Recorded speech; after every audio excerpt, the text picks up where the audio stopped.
The 17 News at Sunrise podcast is brought to you by Clinica Sierra Vista. Welcome back to the 17 News at Sunrise podcast, where we share your news on your schedule.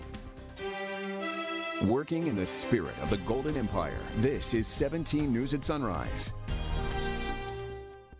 Hey, good morning, everyone. It is 5 a.m. I'm Maddie Jansen alongside Alex Fisher. We begin with your 17 Crime Watch. A man and woman who were shot last week have both died in what appears to be a murder-suicide.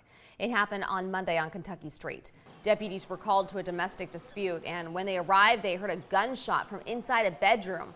A short time later, another gunshot. When deputies went into the bedroom, they found both the man and woman had been shot. Investigators say it appears the man shot the woman, then shot himself. He was initially charged with attempted murder, but KCSO says both have died. And just as we anticipate rising water levels in the Kern River as the spring snowmelt accelerates, the U.S. Army Corps of Engineers is flipping the script on us. The Corps, which operates Isabella Dam, is actually going to reduce flows in the river for about a day or so to allow repairs on a power plant at the base of the dam. So this means there's a good chance you'll see water levels around town significantly subside for just a short period of time. And officials at the power plant say they do need to work on the water gate, and that means they need to stop the flow of the Kern River so they can fix the issue. Officials will start drastically cutting back water starting at midnight, and once those repairs are made, experts say it could take about half a day to restore the flows to what they are right now. We know that potentially disastrous floods could be coming from the snow melt, and it has many Kern residents concerned. Now local insurance agents are saying the demand for flood insurance policies is rising. 17's Maddie Gannon spoke to some of the agents who say they have never seen anything like this before. Wendy Krause-Smith is no stranger to the sting of Mother Nature's fury. Nearly 3 years ago, she watched her family home near Walker Basin reduce to ashes in the Stagecoach fire. And then you're like, oh, this is what it feels like to suddenly be homeless. The Krause-Smith family picked up the pieces and started over in a home in Kernville. But this winter, nature struck again. Next thing you know, we're, of course, facing these torrential floods coming down the Kern River. It is very costly to have flood insurance. The fire insurance saved us when we lost the property up in Walker Basin. And oh my God, this is everything we have. We don't have this flood insurance. What if? The Krause-Smith family was able to fend off most of the damage. But now, with record snowpack sitting in our mountains, waiting for a few hot days to send it rushing out of Isabella Lake and through the Kern River, residents throughout the county are facing that same what if. Prior years, we get 2 calls a year.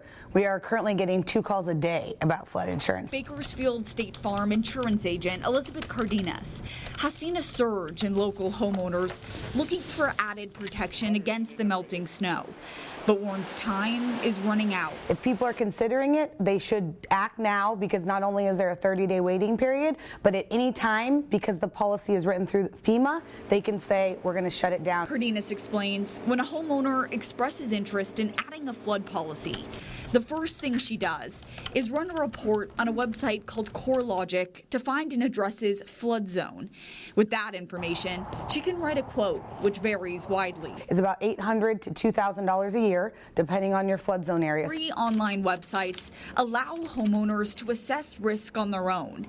On msc.fema.gov, for instance, residents can type in their address and find a color associated with the area's flood danger. That'll be either in a white zone with no identifiable color, or it will be in a blue zone, which is a high-risk flood zone, or it will be in an orange area on the map, and that's the next highest flood zone. But FEMA Public Affairs Representative Frank Mansell warns nature doesn't always listen to maps, urging all residents to prepare.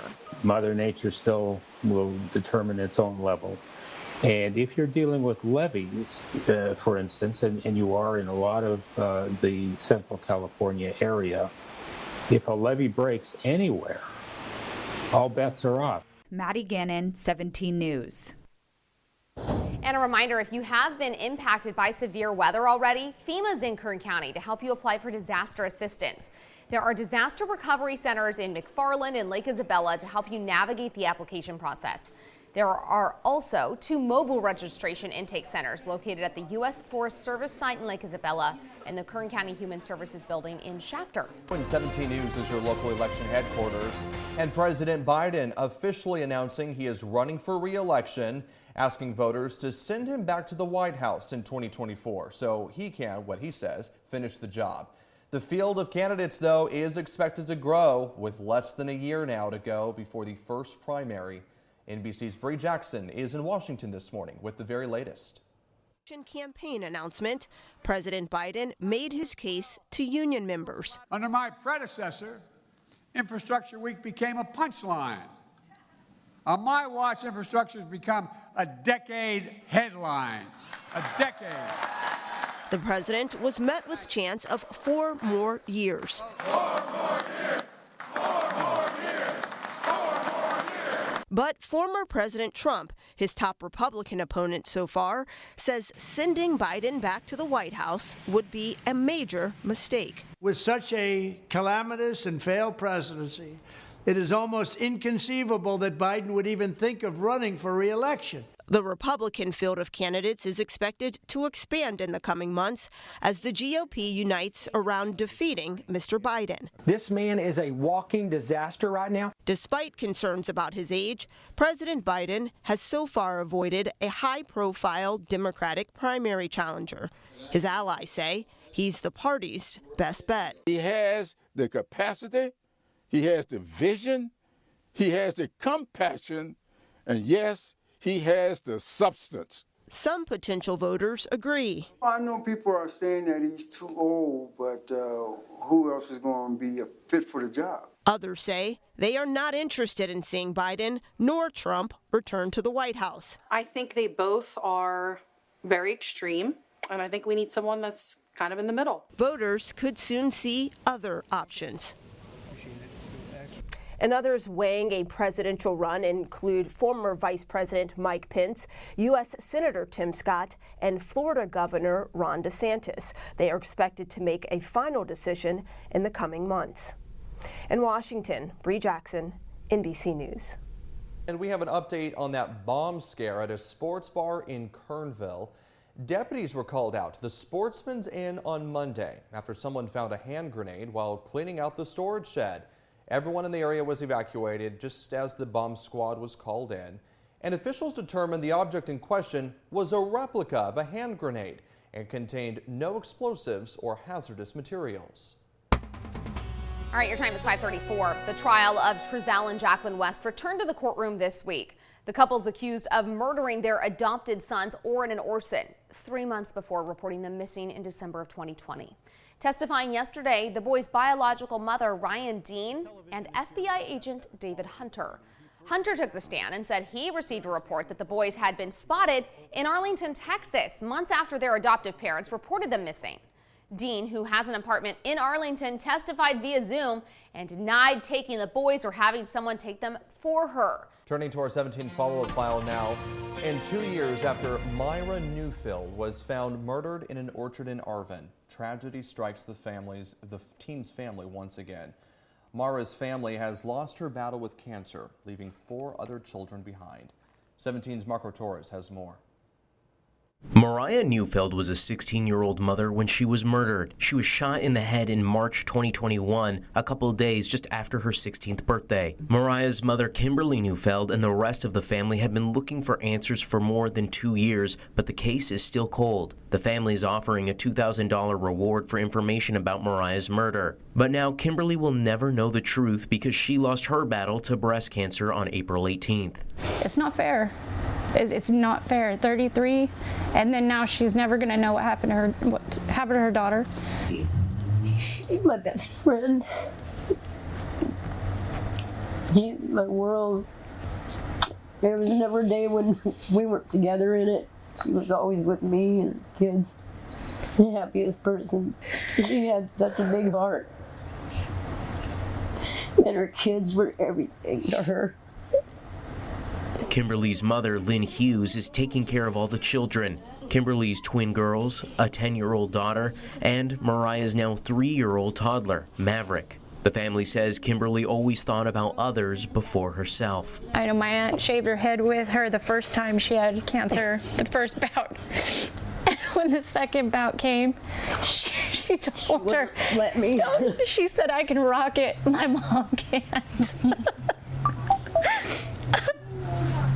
And the sad part was that wasn't even 6 months ago. That wasn't even 6 months ago. My mom was a strong woman. There wasn't a day that went by where she didn't have a smile on her face, even on the worst days. She was my best friend. Still is. Kimberly's cousin, Nancy Larson, says these deaths are just too close in time, and the family desperately needs help with raising the cost to lay Kimberly to rest. The money needs to be raised by this weekend to pay the bill for the service. And if the community can help in any way, even if it's just saying a prayer, sending a blessing, we did start a GoFundMe to kind of help with these services and to be able to help the girls because that was their only parent.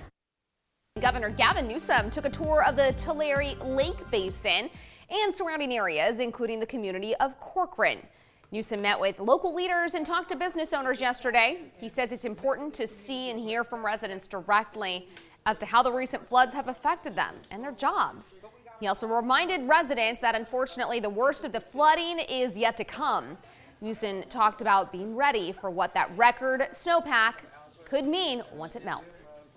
Is that you can look at a scene like this and think the worst is going to recede, that the worst is behind us, when in fact, quite the contrary. Every day you're seeing incremental half inch, an inch of more water, new water present itself here. I don't want to oversell it because I imagine many folks are sitting there saying, well, what about this? What about that? I get that. That's why we're here taking, trust me, copious notes.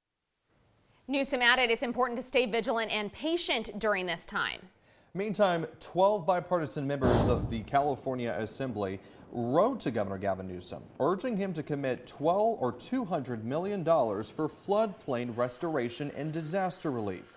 The districts of the Assembly members all suffered devastating flooding due to the extreme winter weather that we've seen over the last several months. The letter says restoring floodplains is a critical and cost-effective flood prevention tool, saying that if California does not invest in flood protection now, it will experience a much higher cost in the future. It also states there are shovel-ready projects across California that will restore floodplains.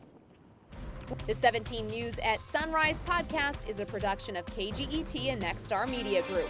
For more on all of the headlines in today's show, head to kget.com.